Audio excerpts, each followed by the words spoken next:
Hello friends, I am Veenu. आप सभी का स्वागत है। आज मैं एक इम्पॉर्टेंट ट्रिक लेके आया हूँ आप लोग को related to 9 gems of Akbar, यानी अकबर के शासनकाल में 9 रत्न। सभी को पता है कि 9 रत्न यानी 9 रत्न, जो 9 इम्पॉर्टेंट पर्सन थे अकबर के शासनकाल में, जो कि शासन व्यवस्था में और अन्य कार्यों में अकबर की हेल्प करते थे यानी सहायता करते थे, इसके रिगार्डिंग है। तो आइए हम बताते हैं आपको। पहले इनका इंट्रोडक्शन कराते हैं, इन 9 मेंबर का, 9 रत्न का, फिर इसके बाद ट्रिक के बारे में बताएंगे। बीरबल, फर्स्ट नंबर पे बीरबल, परम बुद्धिमान राजा बीरबल। आप सभी ने इनके अकबर और बीरबल के किस्से, मज़ेदार किस्से, हास परिहास के बहुत सारे सुन रखे होंगे। तो ये बचपन से ही काफ़ी समझदार और काफ़ी बुद्धिमान थे। इनके बचपन का नाम महेश दास था। हास परिहास में इनके अकबर के संग काल्पनिक किस्से आज भी कहे जाते हैं। बीरबल एक कवि भी थे। दीन ए इलाही धर्म को स्वीकार करने वाले प्रथम और अंतिम हिंदू शासक बीरबल थे। ये क्वेश्चन यूपीएससी, यूपीपीसीएस और एसएससी, सीजीएल के एग्ज़ामों में, रेलवे के एग्ज़ामों में मिलान के तौर पे या किसी भी रूप में बनाया जा सकता है, इसलिए इस पॉइंट को नोट करिएगा। दीन ए इलाही धर्म को स्वीकार करने वाले प्रथम और अंतिम हिंदू शासक बीरबल थे। सेकेंड नंबर पे है अबुल फजल, इतिहासज्ञ यानी इतिहासकार अबुल फजल, जो कि अकबर के शासनकाल की प्रमुख घटनाओं को कलमबद्ध किया। इन्होंने अकबरनामा और आईने अकबरी जैसी महत्वपूर्ण पुस्तकों की रचना की है। पंचतंत्र के बारे में आप सभी को पता होगा, जिसके रचयिता विष्णु शर्मा हैं। इसका भी इन्होंने फ़ारसी भाषा में अनुवाद अबुल फजल ने अनवर सादात नाम से किया है। इनका जन्म आगरा में हुआ। ये क्वेश्चन आ सकता है कि पंचतंत्र का फारसी भाषा में अनुवाद अबुल फजल ने किसके नाम से किया है?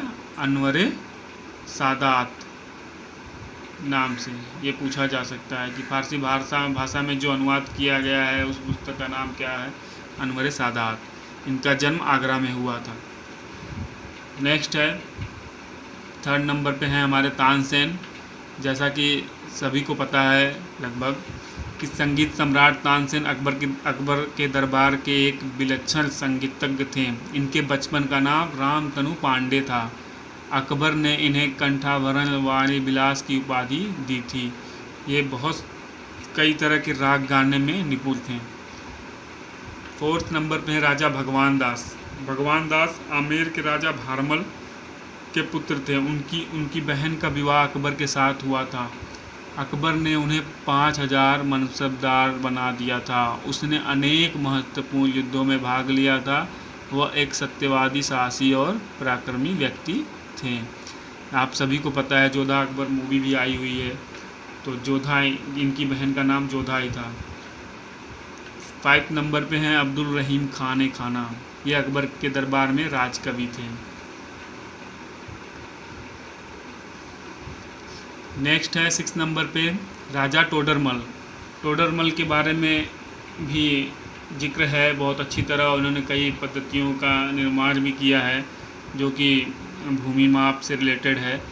मुग़ल काल के स्वर्णिम काल यानी अकबर के दौर में 2 हिंदू, बीरबल और राजा मान सिंह का बहुत जिक्र होता है, पर राजा टोडरमल का उसी तरह से जिक्र नहीं होता।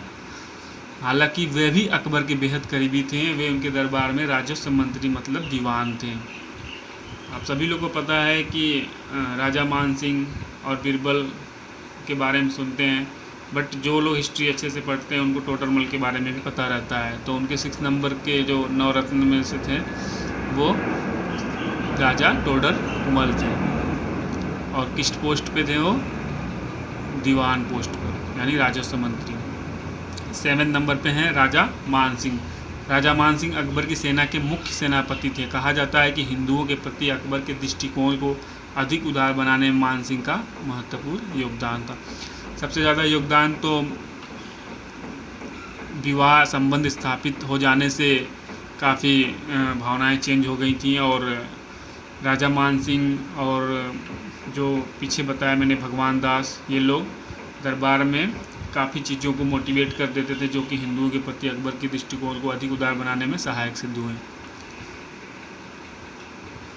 8 नंबर पे है मुल्ला दो प्याजा। मुल्ला दो प्याजा अरब का रहने वाला था। हुमायूं के समय वह भारत आया था। भोजन के समय दो प्याज अधिक पसंद होने के कारण अकबर उसे दो प्याजा के नाम से संबोधित करता था। अपनी योग्यता और सम्राट के प्रति निष्ठा के कारण वह भी अकबर के नवरत्नों में से एक बन गया था। यानी उनकी दो प्याजा जो स्टोरी है कि क्यों उनका नाम दो प्याजा पड़ा, ये आपको याद रखने में सहायक सिद्ध होगी। और वो अपनी योग्यता और सम्राट के प्रति निष्ठा यानी काम करने की वजह से अकबर के नवरत्नों में से एक थे। 9 और लास्ट नंबर पे है हकीम हुक्काम। हकीम हुक्काम मुग़ल सम्राट अकबर का सलाहकार और नवरत्नों में से एक था, यानी उनके सलाहकार थे। तो इस प्रकार मैंने आप लोगों को बताया कि 9 मेंबर जो इम्पोर्टेंट थे जिनको अकबर के 9 जेम्स के नाम से जाना जाता है। अब आइए मैं उनसे रिलेटेड ट्रिक के बारे में आप लोग को बताता हूँ। Bat MDH।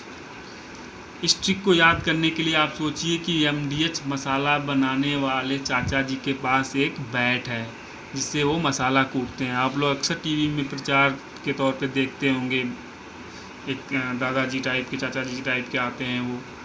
तो आप इस ट्रिक को याद करने के लिए सोचिए कि उनके पास बैट है और वो बैट से क्या करते हैं, मसाला कूटते हैं। यानी बैट करके MDH मसाले को तैयार करते हैं। MDH मसाला चलता है। अब इसको मैं सेट करता हूँ। बैट 2 बार है, यानी B से बिरबल फर्स्ट वाले, A से अबुल फजल, T से तानसेन। फिर सेकेंड वाले बैट से B से भगवान दास, A से अब्दुल रहीम खान खाना और T से टोडर मल। MDH से मान सिंह दो प्याजा मुल्ला या मुल्ला दो प्याजा याद करने के लिए बताया जा रहा है, याद रखिएगा। H से हकीम हुक्काम। इस प्रकार आप इस ट्रिक की सहायता से आने वाले किसी भी एग्ज़ाम के लिए तैयार रह सकते हैं और इन चीज़ों को भूल नहीं सकते हैं।